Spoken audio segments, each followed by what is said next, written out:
Hello guys, ജിദ്ദൂസ് ഗാരേജിൻ്റെ പുതിയൊരു വീഡിയോയിലേക്ക് സ്വാഗതം. ആക്ച്വലി ഇത് പുതിയ വീഡിയോ അല്ല, ഇത് പഴയ വീഡിയോ ആണ്. അതായത് എൻ്റെ ചാനൽ തുടങ്ങിയ ആദ്യത്തെ വീഡിയോ ആണ്. ഈ വീഡിയോ എനിക്ക് എഡിറ്റിംഗ് വലിയ വശമില്ലാത്തതുകൊണ്ട് ഓഡിയോയിൽ ചെറിയ പ്രശ്നങ്ങളെല്ലാം ഉണ്ടായിരുന്നു. അപ്പോൾ പലരും കമൻറ്റിൽ എഴുതിയിട്ടുണ്ട് ഓഡിയോ ക്ലിയർ അല്ലാന്ന്. അപ്പോൾ അത് കാരണം യൂസ്ഫുൾ ആവുമെന്ന് വിചാരിച്ചിട്ടാണ് ഞാൻ ഈ വീഡിയോ ഒന്നുകൂടെ ഇടുന്നത്. ഓഡിയോ മാത്രം സെപ്പറേറ്റ് റെക്കോർഡ് ചെയ്തിട്ട് ഒന്നുകൂടെ ഇട്ടാണ്. അതായത് ഈ വീഡിയോയിൽ നമ്മൾ നോക്കാൻ പോകുന്നത് FC V1 V2 V3 അല്ലാന്നുണ്ടെങ്കിൽ SZR, SZRR, SZX ഇങ്ങനെയുള്ള ഈ ഒരു എൻജിൻ യൂസ് ചെയ്യുന്ന ഏതൊരു വണ്ടികളുടെയും ക്ലച്ച് റീപ്ലേസ്മെൻറ്റിൻ്റെ പ്രൊസീജിയർ സെയിം ആണ്. അത്തരത്തിലുള്ള വണ്ടികളുടെ ക്ലച്ച് ഡിസ്ക് അസംബ്ലി എങ്ങനെ റീപ്ലേസ് ചെയ്യാം എന്നുള്ളതാണ് നമ്മൾ നോക്കാൻ പോകുന്നത്. സാധാരണഗതിയിൽ നമുക്ക് നോർമൽ യൂസുള്ള ഒരു വണ്ടികളിൽ ക്ലച്ച് ഡിസ്ക് 50,000 കിലോമീറ്റർ റേഞ്ചൊക്കെ എത്തുമ്പോൾ തന്നെ അതിൻ്റെ പെർഫോമൻസ് കുറയും. പക്ഷെ ഒരുപക്ഷെ നമുക്കത് മനസ്സിലാവാറില്ല എന്നുള്ളതാണ് സത്യം. ക്ലച്ച് ഡിസ്ക് കംപ്ലീറ്റ് ആയിട്ട് ഡാമേജ് ആയ അവസ്ഥ വന്നു കഴിഞ്ഞാൽ റേസ് ആവുക, മൈലേജ് ഷോട്ട്, പവർ കുറവ്, ഇങ്ങനത്തെ ഇഷ്യൂസ് എല്ലാം നമുക്ക് അറിയാൻ പറ്റും. അപ്പോൾ നമ്മൾ സ്വാഭാവികമായിട്ടും ക്ലച്ച് ഡിസ്ക് മാറാൻ നിർബന്ധിതരാകും. അങ്ങനെ അല്ലെങ്കിൽ പോലും 50,000 കിലോമീറ്റർ ആയ ഒരു വണ്ടിയിൽ നമ്മൾ ക്ലച്ച് ഡിസ്ക് അസംബ്ലി പ്രോപ്പറായിട്ട് റീപ്ലേസ് ചെയ്ത് കഴിഞ്ഞാൽ നമുക്ക് കിട്ടുന്ന ഔട്ട്പുട്ട് ഭയങ്കര ഡിഫറെൻ്റ് ആയിരിക്കും. അതായത് ഹാപ്പി ആയിട്ട് ഓടുന്ന ഒരാളാണെങ്കിൽ പോലും വേറെ പ്രത്യേകിച്ച് ഇഷ്യൂ ഇല്ലാന്നുണ്ടെങ്കിലും ക്ലച്ച് ഡിസ്ക് അസംബ്ലി മാറിക്കഴിഞ്ഞാൽ നമുക്ക് കിട്ടുന്ന ഔട്ട്പുട്ട് നല്ല കാര്യമായിട്ടുള്ള ചേഞ്ച് അതിലുണ്ടാവും. അപ്പോൾ ഞാൻ ഇങ്ങനത്തെ ഒരു അവസ്ഥയിലാണ് ഇപ്പോൾ ഇത് ക്ലച്ച് ഡിസ്ക് മാറുന്നത്. എൻ്റെ വണ്ടി ഏകദേശം 55,000 കിലോമീറ്റർ ആയിരുന്നു ആ സമയത്ത് ഓടിയിട്ടുണ്ടായിരുന്നു. ഞാൻ ആ ക്ലച്ച് ഡിസ്ക് അസംബ്ലി മാറി. അതിനുശേഷം എനിക്ക് ക്ലച്ചിൻ്റെ ടോട്ടൽ ഫീൽ തന്നെ ചേഞ്ച് ആയിപ്പോയി. അപ്പോൾ നമുക്ക് 1 by 1 ആയിട്ട് ഓരോ പാർട്ടുകളായിട്ട് ഇതിൻ്റെ ക്ലച്ച് ഡിസ്ക് എങ്ങനെ മാറും, അസംബ്ലി ആയിട്ട് എങ്ങനെ മാറാം, പ്രോപ്പറായിട്ട് എങ്ങനെ ചെയ്യാം. പലരും ക്ലച്ച് ഡിസ്ക് തിരിച്ചു പിടിപ്പിക്കുന്ന സമയത്ത് ഇതിന് ബേസിക്കലി ഒരു പാറ്റേൺ ഒക്കെ ഉണ്ട്. ആ പാറ്റേൺ ഒന്നും ആരും നോക്കാതെ അങ്ങോട്ട് ചുമ്മാ എടുത്ത് പിടിപ്പിക്കലാണ് പലരും ചെയ്യുന്ന പരിപാടി. അപ്പോൾ നമുക്ക് ഈ വീഡിയോയിൽ എങ്ങനെ പക്ക ആയിട്ട് ഒരു ഫാക്ടറി സെറ്റിംഗ് എന്നുള്ള രീതിയിൽ എങ്ങനെ ക്ലച്ച് ഡിസ്ക് തിരിച്ച് പിടിപ്പിക്കുക എന്നുള്ള കാര്യങ്ങളാണ് നമ്മൾ നോക്കാൻ പോകുന്നത്. അപ്പോൾ അതിനായിട്ട് വേണ്ട ടൂൾസ്, ഒരു സ്റ്റാർ സ്ക്രൂ ഡ്രൈവർ അല്ലെങ്കിൽ സ്ക്രൂ ഡ്രൈവർ സെറ്റ് വേണം. അതായത് സെൻറ്ററിലൊരു നെറ്റ് പിടിക്കാനും കാര്യങ്ങളൊക്കെ എല്ലാം വേണ്ടിയിട്ടാണ് സ്റ്റാർ സ്ക്രൂ ഡ്രൈവർ യൂസ് ചെയ്യുന്നത്. 10 സൈസിലുള്ള T സ്പാനറോ അല്ലാന്നുണ്ടെങ്കിൽ സോക്കറ്റ് സ്പാനറോ എന്തെങ്കിലും ഒന്ന് ഉപയോഗിക്കാം. അതായത് ക്ലച്ചിൻ്റെ ഹൗസിങ് മൊത്തം അഴിച്ചെടുക്കാൻ വേണ്ടിയിട്ട്. അതുപോലെ 8 സൈസിലുള്ള ഒരു റിംഗ് സ്പാനർ, അതുപോലെ T സ്പാനർ അല്ലാന്നുണ്ടെങ്കിൽ സോക്കറ്റ് സ്പാനർ എന്തെങ്കിലും ഉപയോഗിക്കുക, ക്ലച്ച് കവർ അഴിച്ചെടുക്കാൻ വേണ്ടിയിട്ട്. പിന്നെ 10 സൈസിലുള്ള ഒരു റിംഗ് സ്പാനർ. ഇത്രയും ടൂൾസേ നമുക്ക് ആവശ്യമുള്ളൂ. പിന്നീട് നമുക്ക് ആവശ്യമുള്ള സ്പെയേഴ്സാണ്. അതായത് പ്ലേറ്റ് ക്ലച്ച് 1 എന്ന് പറഞ്ഞ ഒരു പാർട്ട് നമ്പർ സെയിം ആയിരിക്കും, റേറ്റ് ചേഞ്ച് വരാം. അങ്ങനെ 3 സെറ്റ് ക്ലച്ച് പ്ലേറ്റ് വേണം. അതായത് ഓരോ പാർട്ട് നമ്പർ ശ്രദ്ധിക്കുക. പ്ലേറ്റ് ഫ്രിക്ഷൻ 2 274 രൂപയാണ് വരുന്നത്. അതുപോലെ ഫ്രിക്ഷൻ പ്ലേറ്റ് 330 രൂപ. ഇത്രയാണ് പാർട്ട് വേണ്ടത്. പിന്നെ ഗ്യാസ്കറ്റ്, ഒരു സേഫ്റ്റിക്ക് വേണ്ടി ഒരു ഗ്യാസ്കറ്റ് വാങ്ങി സേവ് ചെയ്യാം. അതുപോലെ ഓയിൽ മാറണം, എഞ്ചിൻ ഓയിൽ വാങ്ങിക്കുക. അതുപോലെ ഏത് ഓയിൽ വേണമെങ്കിൽ യൂസ് ചെയ്യാം. എലമെൻറ്റ് ഓയിൽ ഫിൽറ്റർ കൂടെ കൂട്ടത്തിൽ മാറണം. അതും കൂടി സേവ് ചെയ്യാം. ഫസ്റ്റ് നമുക്ക് ചെയ്യാനുള്ളത് ഓയിൽ ഡ്രെയിൻ ചെയ്ത് കളയുക എന്നുള്ളതാണ് ആദ്യത്തെ പരിപാടി. ഓയിൽ ഡ്രെയിൻ ചെയ്യുന്നതിന് മുന്നേ ആയിട്ട് ക്യാപ്പ് അഴിച്ചു വയ്ക്കുക. അടിയിൽ സേഫായിട്ടൊരു ട്രേ വയ്ക്കുക, ഓയിൽ ഡ്രെയിൻ ചെയ്യുക. ഓയിൽ ഡ്രെയിൻ ചെയ്യണം നമ്മൾ മുന്നേ പറഞ്ഞിട്ടുണ്ടായിരുന്നു എങ്ങനെ ചെയ്യാമെന്നുള്ള കാര്യങ്ങളെല്ലാം. അത് വണ്ടി സേഫായിട്ട് പൊക്കി വയ്ക്കുക, അടിയിൽ പാത്രം വയ്ക്കുക, ഇങ്ങനത്തെ കാര്യങ്ങളെല്ലാം ശ്രദ്ധിക്കുക.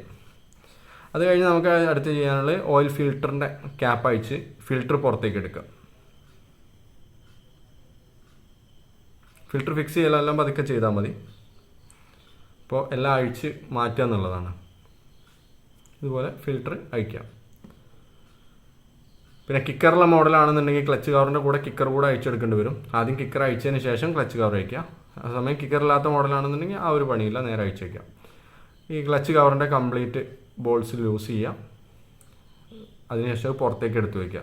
ബോൾട്ടിൻ്റെ ലെങ്ത്ത് ചേഞ്ച് ഉണ്ടാവും. അപ്പോൾ നമുക്കൊരു കൺഫ്യൂഷൻ ഒഴിവാക്കാൻ വേണ്ടിയിട്ട് വേണമെന്നുണ്ടെങ്കിൽ ആ ഒരു ഓർഡറിൽ വെച്ച് കഴിഞ്ഞാൽ തിരിച്ച് പിടിപ്പിക്കുമ്പോൾ അതേ ഓർഡറിലെടുത്ത് തിരിച്ച് പിടിപ്പിക്കാം. കുറച്ചുകൂടെ സിമ്പിളായിരിക്കും. അല്ലാന്നുണ്ടെങ്കിൽ കുഴപ്പമൊന്നുമില്ല, നോക്കിക്കഴിഞ്ഞാൽ നമുക്ക് ആ സൈസ് മനസ്സിലാവും. ഇത്ര അഴിച്ചതിന് ശേഷം ക്ലച്ച് കവർ പതുക്കെ ഇളക്കി കൊടുത്തു കഴിഞ്ഞാൽ ക്ലച്ച് കവർ പുറത്തേക്ക് എടുക്കാം. കിട്ടുന്നില്ല എന്നുണ്ടെങ്കിൽ സൈഡിൽ നിന്ന് ജസ്റ്റ് ഒന്ന് തട്ടി കൊടുത്താൽ മതി, ക്ലച്ച് കവർ അഴിഞ്ഞു വരും. ഹാമർ ഉപയോഗിക്കരുത്, എന്തെങ്കിലും മാലറ്റോ മരക്കഷ്ണം എന്തെങ്കിലും ഉപയോഗിച്ച് തട്ടിയെടുക്കുക. അതുപോലെ ഓയിൽ കംപ്ലീറ്റ് ആയിട്ട് ഡ്രെയിൻ ആകുന്നുണ്ട് എന്നുള്ളത് ഉറപ്പിക്കുക. ഈ കാണുന്നതാണ് ക്ലച്ച് അസംബ്ലി. ഇതിൽ നമുക്ക് കാണാം ഒരു 4 ബോൾട്ട് വരുന്നുണ്ട്. ആ ബോൾട്ട് അഴിച്ചിട്ട് ഇങ്ങോട്ട് പുറകേക്ക് തള്ളിക്കഴിഞ്ഞാൽ ക്ലച്ച് ഡിസ്ക് അഴിഞ്ഞു വരും. ഇതിൽ ഇപ്പോൾ നിലവിൽ കിടക്കുന്ന ക്ലച്ച് ഡിസ്കിൻ്റെ പാറ്റേണും അത്ര കറക്റ്റ് അല്ല. അപ്പോൾ നമുക്ക് കറക്റ്റായിട്ട് തന്നെ ഇടാം തിരിച്ച്. അതായത് ആദ്യത്തെ പാക്കിങ് നമുക്ക് റിമൂവ് ചെയ്യാം. പാക്കിംഗ് റിമൂവ് ചെയ്തിട്ട് കംപ്ലീറ്റ് ക്ലീൻ ചെയ്ത് കൊടുക്കുക. അതിൻ്റെ ആ ഫേസ് ക്ലച്ച് കവറിലെയും എൻജിൻ കവറിലെയും ഫേസും പക്കയായിട്ട് ക്ലീൻ ചെയ്തിട്ട് വേണം നമുക്ക് തിരിച്ചു പിടിപ്പിക്കാനായിട്ട്. എങ്കിൽ മാത്രമേ അത് ലീക്ക് പ്രൂഫായിട്ട് നിൽക്കുള്ളൂ, മറ്റേ ലീക്ക് വരാൻ സാധ്യത ഉണ്ട്. അതുപോലെ അതിൻ്റെ സ്ട്രെയിനർ അഴിച്ച് ക്ലീൻ ചെയ്യുക. ഇത് പിന്നെ ക്ലച്ച് കവർ അഴിക്കുമ്പോൾ ഓരോ തവണ അഴിച്ച് ക്ലീൻ ചെയ്യണം. ഇതിൽ കാണാം മൊത്തം അഴുക്കായിട്ടായിരിക്കുന്നത്. അപ്പോൾ സ്ട്രെയിനർ ക്ലീൻ ചെയ്ത് കൊടുക്കണം, നിർബന്ധമാണ്. പക്ക ക്ലീനായിട്ട് മാത്രം തിരിച്ച് കയറ്റുക. ഈ ഒരു അഴിക്കണ സമയത്ത് മാത്രമേ എഞ്ചിൻ്റെ ഉൾഭാഗമെല്ലാം നമുക്ക് ക്ലീൻ ചെയ്യാനും പറ്റുള്ളൂ. അപ്പോൾ ഇനി അടുത്ത പരിപാടി അതിൻ്റെ ക്ലച്ചിൻ്റെ ബോസ് അഴിച്ചെടുക്കലാണ്.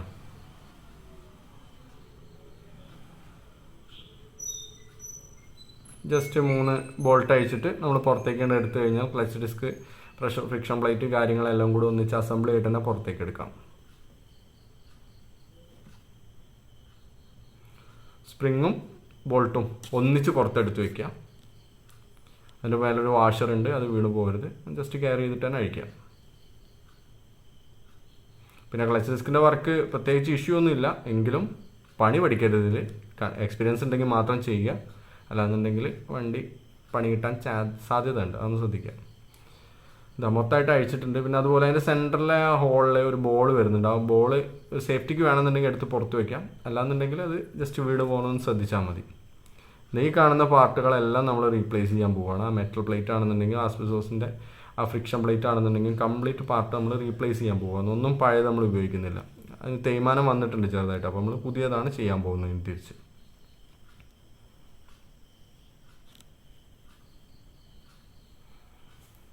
ഈ ഒരു ഗ്രൂവ് ഉണ്ടല്ലോ, ആ ഗ്രൂവിൽ ചെറിയ രീതിയിലുള്ള സ്ക്രാച്ചുകൾ ഉണ്ടാവും. കൂടുതൽ ഡീപ്പായിട്ടുള്ള സ്ക്രാച്ച് ഉണ്ടെന്നുണ്ടെങ്കിൽ ഇത് കാണുന്നില്ല സ്ക്രാച്ച്, അതുപോലത്തെ സ്ക്രാച്ച് ആ ബാസ്ക്കറ്റിലോ അല്ലെന്നുണ്ടെങ്കിൽ അതിൻ്റെ ഹൗസിങ്ങിലോ എവിടെയെങ്കിലും ഉണ്ടെന്നുണ്ടെങ്കിൽ ആ ബാസ്ക്കറ്റ് അല്ലെങ്കിൽ ഹൗസിങ് മാറുകയാണ് ഏറ്റവും സേഫ് ആയിട്ടുള്ള മെത്തേഡ്. അത് പ്രത്യേകം ഒന്ന് ശ്രദ്ധിക്കുക. അതുപോലെ ഫ്രിക്ഷൻ പ്ലേറ്റിൽ ഇതുപോലെ യെല്ലോ മാർക്കും, അതുപോലെ 2 സെറ്റിൽ യെല്ലോ മാർക്കും 2 സെറ്റിൽ ബ്ലാക്ക് മാർക്കും ഉണ്ടാവും. നമ്മൾ തിരിച്ച് ഫിക്സ് ചെയ്യുന്ന സമയത്ത് ഈ ബ്ലാക്ക് മാർക്കിനും യെല്ലോ മാർക്കിനും ഒരു പാറ്റേൺ ഉണ്ട്. ആ ഒരു പാറ്റേൺ രീതിയിൽ തന്നെ തിരിച്ച് ഫിറ്റ് ചെയ്യണം. എങ്കിൽ മാത്രമേ ക്ലച്ച് ഡിസ്കിൻ്റെ ഇടയിലൂടെയുള്ള ഓയിൽ സർക്കുലേഷൻ പ്രോപ്പർ ആവുള്ളൂ. ഇപ്പോൾ ഇതിൽ കാണാം ബ്ലാക്ക് മാർക്ക് ഉണ്ട്. സാധാരണ ഗതിയിൽ ഇത് ആദ്യം കാണുന്ന 2 പ്ലേറ്റ് എടുത്ത് ആദ്യം ഇട്ട് കൊടുക്കും, അതിനുശേഷം പാക്കറ്റ് തുറക്കുമ്പോൾ കിട്ടുന്ന പ്ലേറ്റ് എടുത്തിട്ട് പിന്നെ ഇട്ട് കൊടുക്കും. ഇതാണ് സാധാരണ ചെയ്യുന്ന ഒരു മെത്തേഡ്. അതൊന്ന് മാറിയിട്ട് യമഹ റെക്കമെൻഡ് ചെയ്യുന്ന മെത്തേഡ് ഇങ്ങനെയാണ്. അതിലെ രീതിയിൽ നമുക്കൊന്ന് ചെയ്ത് നോക്കാം. ഡെഫിനറ്റ്ലി ഡിഫറൻസ് ഉണ്ടാവും. പിന്നെ ഫാക്ടറിയിൽ നിന്ന് വരുമ്പോൾ പൊതുവേ ഇത് കറക്റ്റായിട്ട് തന്നെ വരുള്ളൂ, അതൊരു ഇഷ്യൂ ഉണ്ടാവില്ല. പിന്നെ നമ്മൾ പുറത്തുനിന്ന് സെറ്റ് ചെയ്യുമ്പോഴാണ് ഈ പ്രശ്നം വരുന്നത്. ഓക്കെ, യെല്ലോ മാർക്കുള്ള പ്ലേറ്റാണ് നമ്മൾ ആദ്യം ഇട്ട് കൊടുക്കുന്നത്. പിന്നെ വേറൊരു കാര്യം പറയാനുള്ളത്, ഈ ഫ്രിക്ഷൻ പ്ലേറ്റ് മൊത്തം നമ്മൾ ലൂബ് ചെയ്തതിനു ശേഷം മാത്രം വേണം ഇടാനായിട്ട്. അത് കഴിഞ്ഞ് നമ്മൾ മെറ്റൽ പ്ലേറ്റ് ഇട്ട് കൊടുക്കും. മെറ്റൽ പ്ലേറ്റിൽ ഒരു ഡോട്ട് വരുന്ന ഭാഗമുണ്ട്, അത് പുറത്തേക്ക് ആക്കിയിട്ട് വേണം ഇടാനായിട്ട്. അത് കഴിഞ്ഞ് നമ്മൾ ബ്ലാക്ക് മാർക്കുള്ള പ്ലേറ്റ് ഇട്ട് കൊടുക്കും. വീണ്ടും മെറ്റൽ പ്ലേറ്റ് ഇടും, ബ്ലാക്ക് പ്ലേറ്റ് ഇടും, മെറ്റൽ പ്ലേറ്റ് ഇടും, യെല്ലോ പ്ലേറ്റ് ഇടും. ഇങ്ങനെയാണ് ഇടുന്നത്. വീണ്ടും മെറ്റൽ പ്ലേറ്റ് ഇട്ട് കൊടുത്തു.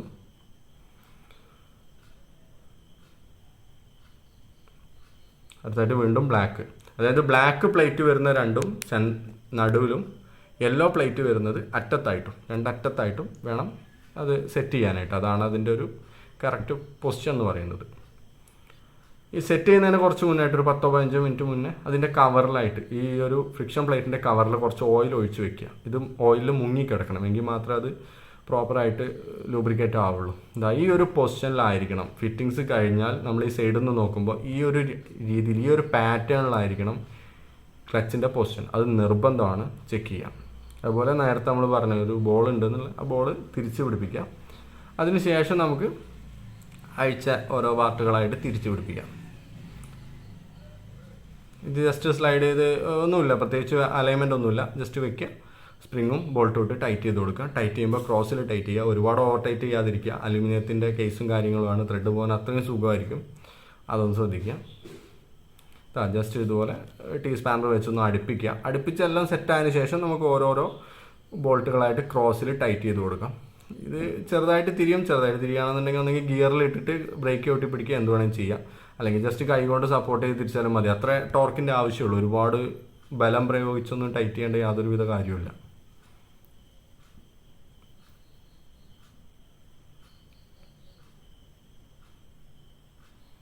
സ്ട്രെയിനർ ക്ലീൻ ചെയ്തു, അത് തിരിച്ചു പിടിപ്പിക്കാം. ഇനിയാണ് ഒരു പരിപാടി ഉള്ളത്. അതായത് ഈ ഒരു മാർക്ക് കാണുന്നില്ലേ, ഈ ആമിലും അതുപോലെ എൻജിൻ കേസിലും ഒരു മാർക്ക് വരുന്നുണ്ട്. ഇപ്പോൾ ഇത് കുറച്ച് മാർക്കിന് അപ്പുറത്താണ് നിൽക്കുന്നത് കണ്ടോ, അതായത് മിസ്അലൈൻഡ് ആയിട്ടാണ് നിൽക്കുന്നത്. നമ്മൾ എന്ത് ചെയ്യണമെന്ന് വെച്ചാൽ പുതിയ ക്ലച്ച് ഡിസ്ക് സെറ്റ് ചെയ്ത് കഴിഞ്ഞാൽ ഈ ഒരു കറക്റ്റ് മാർക്കിൽ ഇതിനെ നമ്മൾ മാനുവലായിട്ട് കൊണ്ടുവയ്ക്കുക. അതായത് ക്ലച്ച് കേബിൾ ഫ്രീ ആക്കി വിടുക. എന്നിട്ട് ഈ ഒരു മാർക്കിൽ നമ്മൾ ഇതിനെ മാനുവലായിട്ട് സെറ്റ് ചെയ്യാം. മാനുവലായിട്ട് സെറ്റ് ചെയ്തതിന് ശേഷം മാക്സിമം പുഷ് ചെയ്ത് കഴിഞ്ഞാൽ ഈ മാർക്കിനപ്പുറം ഇതുപോലെ പോകാൻ പാടില്ല. ആ മാർക്ക് വരെ മാക്സിമം പുഷ് ചെയ്താൽ പോകാൻ പാടുള്ളൂ. ആ ഒരു രീതിയിൽ നമ്മൾ സെറ്റ് ചെയ്ത് വെക്കണം. അതിനായിട്ട് എന്ത് ചെയ്യണമെന്ന് വെച്ചാൽ ആദ്യം കേബിൾ ലൂസ് ചെയ്ത് വിടുക. എന്നിട്ട് ഈ ഒരു മാർക്കുള്ള സ്ഥലത്ത് നമ്മൾ അലൈൻ ചെയ്തിട്ട് അപ്പുറത്ത് ക്ലച്ചിൻ്റെ സെൻട്രലായിട്ട് ഈ കാണുന്ന screw just lock nut loose ചെയ്യുക. എന്നിട്ട് ആ സ്റ്റാർ സ്ക്രൂടെ വെച്ച് ടൈറ്റ് ചെയ്ത് കൊടുത്താൽ നമുക്ക് ആ മാർക്ക് മൂവ് ആവുന്ന മനസ്സിലാവും. അതായത് ആം മാക്സിമം ടൈറ്റ് ചെയ്ത് പിടിച്ചിട്ട് ഇങ്ങനെ കറക്കി കൊടുത്തു കഴിഞ്ഞാൽ ആം ഇങ്ങനെ പിറകിലോട്ട് വരും. എന്നിട്ട് എന്ത് ചെയ്യുക, ആ ഒരു പൊസിഷൻ ഞാൻ നേരത്തെ കാണിച്ച ആ ഒരു 2 കട്ടിങ്, ആമിലെ കട്ടിങ്ങും അതുപോലെ തന്നെ എൻജിൻ കേസിലെ കട്ടിങ്ങും ഒരുമിച്ചാവുന്ന അവസ്ഥയിൽ വെച്ചിട്ട് ഈ നെറ്റിനെ നമ്മൾ സ്പാനർ വെച്ച് ലോക്ക് ചെയ്യാം. ജസ്റ്റ് സെൻറ്ററിൽ സ്ക്രൂ ഡ്രൈവർ ഇട്ട് പിടിച്ച് ഹാൻഡർ വെച്ച് ലോക്ക് ചെയ്യുക. ഇപ്പോൾ കണ്ടോ മാർക്ക് കണ്ടില്ലേ, അത്ര പ്രസ് ചെയ്ത് കഴിയുമ്പോഴും ആ മാർക്ക് അതിനപ്പുറം പോകാൻ പാടില്ല. അതായത് ഇതുപോലെ ലോക്ക് ചെയ്ത് കൊടുക്കുക. ഇങ്ങനെ ചെയ്താൽ മാത്രമേ നമുക്ക് ക്ലച്ച് പ്ലേ കേബിളിൽ മാക്സിമം അഡ്ജസ്റ്റ് ചെയ്യാൻ പറ്റുള്ളൂ. അതുപോലെ തന്നെ ഗിയറിൻ്റെ ടൈറ്റ് കാര്യങ്ങളെല്ലാം കുറയുള്ളൂ. അല്ലാന്നുണ്ടെങ്കിൽ ആ ക്ലച്ച് കംപ്ലീറ്റ് ആയിട്ട് ഡിസെൻഗേജ് ആവാത്തൊരവസ്ഥ വരും. അതായത് ഒരു ഹാഫ് ക്ലച്ച് നിൽക്കുന്ന ഫീല് വരും. അങ്ങനെ വന്നു കഴിഞ്ഞാൽ ഗിയർ ടൈറ്റ് അല്ലെങ്കിൽ ക്ലച്ച് ചെറുതായിട്ട് പിടിക്കുന്ന പോലെ ഫീല്, ഡൗൺ ഷിഫ്റ്റ് ചെയ്യുമ്പോൾ ചെറിയ ബുദ്ധിമുട്ടൊക്കെ ഉണ്ടാവും. ഓക്കെ, തിരിച്ച് ഫിറ്റ് ചെയ്യണമെന്ന് മുന്നേ ക്ലച്ച് കവർ ക്ലീൻ ചെയ്യുക. അതുപോലെ ഈ ഓയിൽ സീല് പെർഫെക്റ്റ് ആണെന്നുള്ളത് ഉറപ്പിക്കുക. ആ ഓയിൽ സീലിന് കട്ട് ഉണ്ടെന്നുണ്ടെങ്കിൽ എഞ്ചിൻ ഓയിലിൻ്റെ പ്രഷർ കുറയും, ഹെഡിലേക്ക് ഓയിൽ എത്താത്ത അവസ്ഥ വരും. വാൾവ് അതുപോലെ ടൈമിങ്ങിൻ്റെ കാര്യങ്ങൾക്ക്, ടൈമിങ് ചെയിനൊക്കെ തേയ്മാനം കൂടാനൊക്കെ സാധ്യതയുണ്ട്. അപ്പോൾ ഈ ഒരു പാർട്ട് പെർഫെക്റ്റ് ആണെന്ന് ഉറപ്പിച്ചതിന് ശേഷം മാത്രം തിരിച്ച് ഫിറ്റ് ചെയ്യുക. അഴിച്ചെടുത്ത ഭാഗങ്ങൾ ഓരോന്നും ക്ലീൻ ചെയ്തിട്ട് വേണം തിരിച്ച് കയറ്റാൻ. കെറോസിനും കാര്യങ്ങളൊന്നും ഇട്ട് ക്ലീൻ ചെയ്യുന്ന കാര്യമില്ല, ജസ്റ്റ് വൈപ്പ് ചെയ്ത് ക്ലീൻ ചെയ്താൽ മതി. അത്രേ അതിൻ്റെ ആവശ്യമുള്ളൂ. അതിനുശേഷം പുതിയ ഗ്യാസ്കറ്റ് ഇട്ടിട്ട് വേണം തിരിച്ച് പിടിപ്പിക്കാൻ. ഗ്യാസ്കറ്റ് ഇടുന്ന സമയത്ത് ജസ്റ്റ് ഒന്ന് ഗ്യാസ്കറ്റ് ഒട്ടിയിരിക്കാൻ വേണ്ടിയിട്ട് വേണമെന്നുണ്ടെങ്കിൽ, ബുദ്ധിമുട്ടാണെന്നുണ്ടെങ്കിൽ മാത്രം ഗ്രീസോ അതല്ലാന്നുണ്ടെങ്കിൽ നമുക്ക് കുറച്ച് ഓയിലോ എന്തെങ്കിലും ഒന്ന് നനച്ച് കൊടുക്കാം. ആവശ്യമില്ല, സാധാരണ ഇതിൽ ചുമ്മാ വെച്ചാൽ തന്നെ നിൽക്കും. വേണമെന്നുണ്ടെങ്കിൽ യൂസ് ചെയ്യാം. ഇതുപോലെ ഗ്യാസ്കറ്റ് അതിന് 2 സ്പേസർ വരുന്നുണ്ട്. ആ 2 സൈഡിൽ 2 കൂർത്തിട്ടുള്ളൊരു സ്പേസർ വരും. അത് വെച്ച് അതിൽ ഗ്യാസ്കറ്റ് തൂക്കിയിടുക. എന്നിട്ട് നേരെ ക്ലച്ച് കവർ എടുത്ത് പിടിപ്പിക്കുക. ഈ ഓഡിയോ വീഡിയോ സിങ്ക് ആവാത്ത പ്രശ്നം ഉണ്ടാവും. കാരണം എന്താ വെച്ചാൽ ഞാൻ പിന്നീട് ഓഡിയോ കയറ്റിയതാണ്, അതിൻ്റെ ഒരു പ്രശ്നമാണ് കേട്ടോ. അത് കഴിഞ്ഞ് നമ്മൾ അയച്ച ബോൾട്ടുകൾ ഓരോന്നായിട്ട് തിരിച്ച് പിടിപ്പിക്കാം. തിരിച്ച് പിടിപ്പിച്ച് എല്ലാ ബോൾട്ടുകളും അടുത്തതിന് ശേഷം, അതായത് കംപ്ലീറ്റ് എൻജിൻ കേസ് മുട്ടിയിരിക്കുന്ന അവസ്ഥ വന്നതിന് ശേഷം ഈ കാണുന്ന പോലെ ക്രോസിൽ ടൈറ്റ് ചെയ്ത് കൊടുക്കുക. മേലെ ടൈറ്റ് ചെയ്യുക, അതിൻ്റെ താഴെ ടൈറ്റ് ചെയ്യുക. തൊട്ടപ്പുറത്ത് ക്രോസിലുള്ള ടൈറ്റ് ചെയ്യുക, അതിൻ്റെ താഴെ ടൈറ്റ് ചെയ്യുക. അങ്ങനെ ക്രോസിൽ ടൈറ്റ് ചെയ്തിട്ട് വേണം ഇത് എത്തിക്കാനായിട്ട്. എങ്കിൽ മാത്രമേ എൻജിൻ കേസ് പ്രോപ്പറായിട്ട് അടുക്കുള്ളൂ. നമ്മൾ ഒരു വോൾട്ട് മാക്സിമം ടൈറ്റ് ചെയ്തിട്ട് പിന്നെ അടുത്ത ടൈറ്റ് ചെയ്യാൻ പോയി കഴിഞ്ഞാൽ ആ എൻജിൻ കേസ് കറക്റ്റായിട്ട് ഇരിക്കില്ല. ലീക്ക് വരാൻ സാധ്യതയുണ്ട്, ത്രെഡ് പോകാൻ സാധ്യതയുണ്ട്, എൻജിൻ കേസ് ബെൻഡ് ആവാൻ വരെ സാധ്യതയുണ്ട്. എന്ത് പാർട്ടാണെന്നുണ്ടെങ്കിലും ഒന്ന് കൂടുതൽ ബോൾട്ട് അല്ലെങ്കിൽ നമുക്ക് സീറ്റിംഗ് ആവേണ്ട അവസ്ഥയാണെന്നുണ്ടെങ്കിൽ ഈ ഒരു പ്രൊസീജിയറിൽ വേണം നമ്മൾ ടൈറ്റ് ചെയ്യാനായിട്ട്. ഈ എൻജിൻ കേസിൻ്റെ കാര്യമൊന്നുമല്ല, കംപ്ലീറ്റ് ഏതാണെങ്കിലും. ഓക്കെ, ഇനി അടുത്ത പരിപാടി ഓയിൽ ഫിൽറ്റർ പിടിപ്പിക്കുക. അതായത് ആ ഒരു കേസും കാര്യങ്ങളെല്ലാം ക്ലീൻ ചെയ്യുക, ഓയിൽ ഫിൽറ്റർ പിടിപ്പിക്കുക, ശേഷം ഓയിൽ ഒഴിക്കുക. ഓയിൽ ഫിൽറ്ററിൻ്റെ വീഡിയോ നമ്മൾ ആൾറെഡി ചെയ്തതാണ്. അതിൻ്റെ കാര്യത്തിൽ ഡീറ്റെയിൽഡ് ആയിട്ടുള്ള വേണമെന്നുണ്ടെങ്കിൽ അത് നോക്കാം. ഓയിൽ ഫിൽറ്റർ പിടിപ്പിച്ചു, ഡ്രെയിൻ നെറ്റ് ഇടുകയാണ്.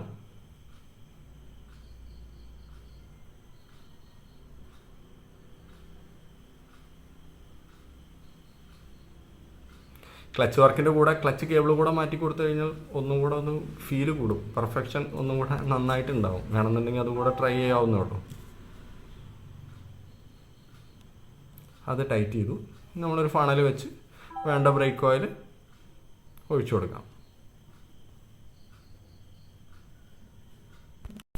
ബ്രേക്ക് ഓയിലല്ല, എഞ്ചിൻ ഓയിൽ. പറഞ്ഞത് മാറിപ്പോയതാണ്.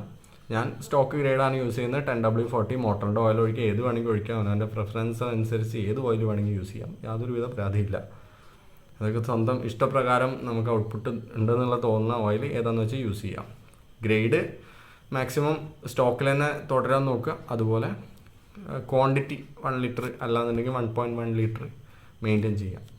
ഇനി വേണമെന്നുണ്ടെങ്കിൽ നമുക്ക് എന്താ പറയുക, ക്ലച്ച് പ്രോപ്പറല്ല പ്ലേ എന്നുണ്ടെങ്കിൽ കേബിളിൽ ഇതുപോലെ അഡ്ജസ്റ്റ് ചെയ്ത് കൊടുക്കാം. ക്ലച്ച് പ്ലേ അഡ്ജസ്റ്റ് ചെയ്യാനായിട്ട് ജസ്റ്റ് ലൂസ് ചെയ്ത് കഴിഞ്ഞാൽ പ്ലേ കുറയും, ടൈറ്റ് ചെയ്ത് കഴിഞ്ഞാൽ പ്ലേ കൂടും. ആ ഒരു രീതിയിൽ നമുക്ക് വേണമെന്നുണ്ടെങ്കിൽ നമ്മളെ കംഫർട്ടായിട്ടുള്ള രീതിയിൽ പ്ലേ അഡ്ജസ്റ്റ് ചെയ്യും. കംഫർട്ടായിട്ടുള്ള രീതിയിൽ നല്ല അറ്റത്തൊരു 5 mm പ്ലേ വരുന്ന രീതിയിൽ ക്ലച്ച് ലിവറിൽ അഡ്ജസ്റ്റ് ചെയ്ത് കൊടുക്കാം, അല്ലെങ്കിൽ കേബിളിൽ അഡ്ജസ്റ്റ് ചെയ്ത് ലിവറിൽ സെറ്റ് ചെയ്യാമെന്ന് ഉദ്ദേശിച്ചത്.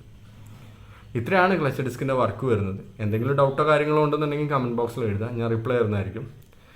ഇത് ഒരുപാട് പഴക്കമുള്ള വീഡിയോ ആണ്, അപ്പോൾ ഞാൻ ജസ്റ്റ് ഓഡിയോ മാത്രം ആർക്കെങ്കിലും യൂസ്ഫുൾ ആവുകയാണെങ്കിൽ ആവട്ടെ എന്നുള്ള രീതിയിൽ ചെയ്താണ്. അപ്പോൾ anyway thanks for watching my video. നമുക്ക് അടുത്ത വീഡിയോയിൽ വീണ്ടും കാണാം. അതുവരെ ബൈ ബൈ.